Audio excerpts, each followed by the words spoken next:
Immigration has been at the heart of much of the political discontent that we've watched sweeping across Europe. One of the reporters who has been documenting that story and its dramatic political consequences is the Globe and Mail's senior international correspondent, MacKinnon. He's based in London but spends most of his time on the road. I met with him here in Ottawa. Is there, because you've traveled across Europe and talked to many refugees and migrants, is there a common thread to their stories that you come to expect in a way? It's that limbo, you know. There's one of my other, he's a friend now. He's a young Afghan named Mikhail, who I met on the beach of Bodrum the day after we saw, everybody saw the image of Alan Kurdi and lying on the beach, and this horrible image that raised the profile of the refugee issue. I met Mikhail that day at the bus station in Bodrum in Turkey.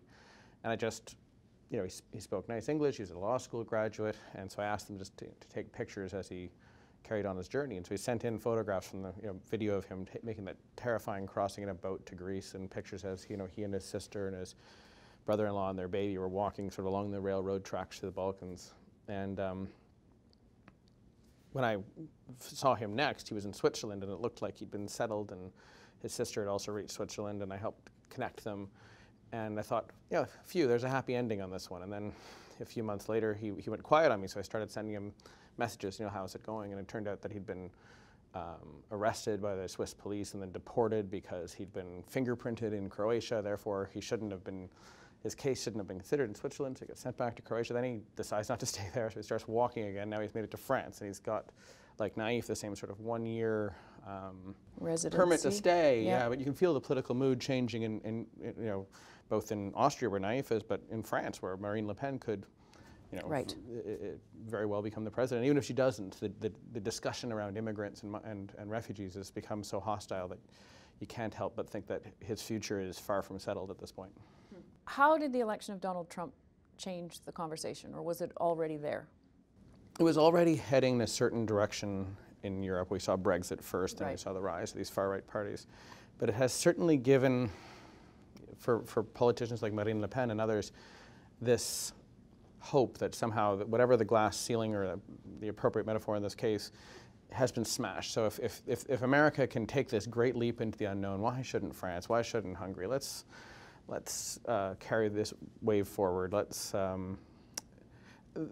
separately, I think what I find most confusing about the era that we're in now is just the old rules of how countries should behave seem to be gone. There is always this sort of example of the United States sort of hectoring a country like Turkey, but you have to uphold democratic standards. You can't just jail journalists, and the fear that might impact the trade relationship with this massive United States sort of rein countries in a little bit in terms of how they behaved. And I think nowadays it's unpredictable because there's not only has America lost its moral authority, but President Trump seems to have no interest in using that moral authority. He's just not interested. I think it was you that quoted, I guess it was an official from Hungary, who said that, you know, after Hungary built the razor wire fence basically to keep migrants out, that the election of Donald Trump proved they were right. Is that the sentiment? Even in Hungary, for sure, that's the sentiment. In Eastern Europe, more broadly. Yep. Even in Russia, where I used to live, I've one of my friends says, you know, I used to be embarrassed by my country. Now I feel like we're ahead of the curve. And he's talking about sort of, he was joking, obviously, but just politics. You know, this direction that the world seems to be heading in, this illiberal, authoritarian direction where that so many places feel like they're drifting. You saw it in Ukraine, and you talked, and we've heard it in the U.S. in the past election. I mean, 10 years ago, I heard this sentiment in Ukraine that people had this nostalgia for the past. They had these fond memories of the former Soviet Union. What do you think, if some of this is driven by that kind of nostalgia that we, you know, even in Europe, what are they yearning for? Some of it is. It's just for a past that they can't ever bring back, and in some cases a past that never existed. There's in the former Soviet Union, in places like Ukraine and Russia, there's the old days. The USSR has sort of become this golden era where everybody had a job, and that Paychecks arrived on time. Exactly, but look at the footage from that time and there was nothing in the stores. But that part gets forgotten and things get glossed over. And in Britain, after Brexit, I was looking at a poll last week about what do you hope will return after Brexit? And people were saying things like, I want my blue passport back because they don't like this purple passport they have that's part of what came from being in the European Union. And I want to start, we should start weighing, get rid of the metric system.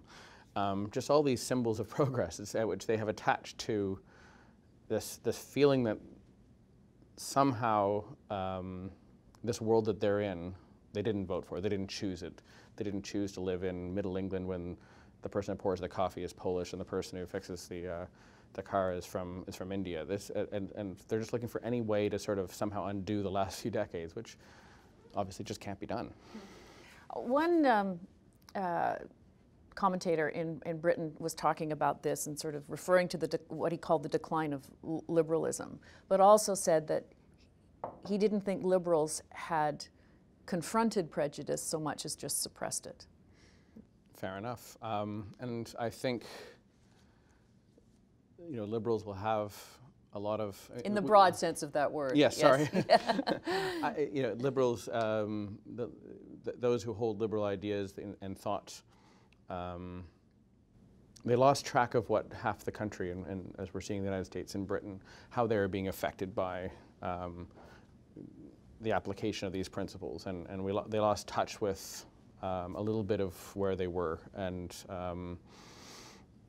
I think that there will be, there's some blame to go around, some deep thinking that has to be done. Like, how did we forget to bring half the country along with us? How did we, because we were in London or in Paris and everything looked great, how do we forget about, Newcastle or Marseille, these places that were not enjoying the benefits of globalization and these liberal policies? Do you think people see that sort of modern liberalism as having been anti-democratic in a fashion then? I don't know if it was anti-democratic, but I think there's less liberalism. I think is more for me. The issue is globalization, and the benefits of it were plain to certain people. If you lived again in a big city, you could see that this influx of people was good. It was creating wealth. It was lifting. It was admirable. It was wonderful in a way, but globalization created as many losers as winners, and that's where the pushback is. The people who voted for Brexit, who voted for Donald Trump, who might vote for Marine Le Pen, they're the people who feel like they lost out from the last 2 decades. That the liberal side of the world called progress, but macroeconomic progress didn't translate at the street to street level. Street to street level in half the country, as I said. In all these places, half the country felt left out somehow. Yeah. What are you watching for now? Like what will? What I worry most, and what I'm constantly trying to get into the newspaper, is this idea that with Donald Trump in office, the rules are gone. As I said, the old rules of the game, the restraints on radical actors are gone, and so. I find myself wondering if there's a small situation in the Balkans, how quickly it could escalate if there's not that old, the United States is not going to play peacemaker like it once did.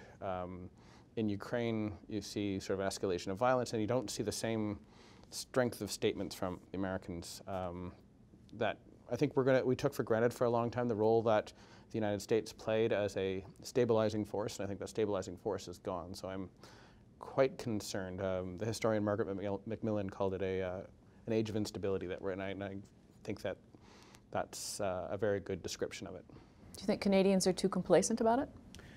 Honestly, I do. When I come home, I feel like there's not enough conversation about the world we're in. It's very, you talk about the refugee issue, and we mean the 35,000, which is a very admirable gesture, but in a place like the Middle East, it's just a gesture. I mean, I was in the Zatari refugee camp in Jordan, and I was talking about this Canadian program, and somebody said, "Oh, 35,000. Which street are you taking?" Because it's 800,000 people living there, right?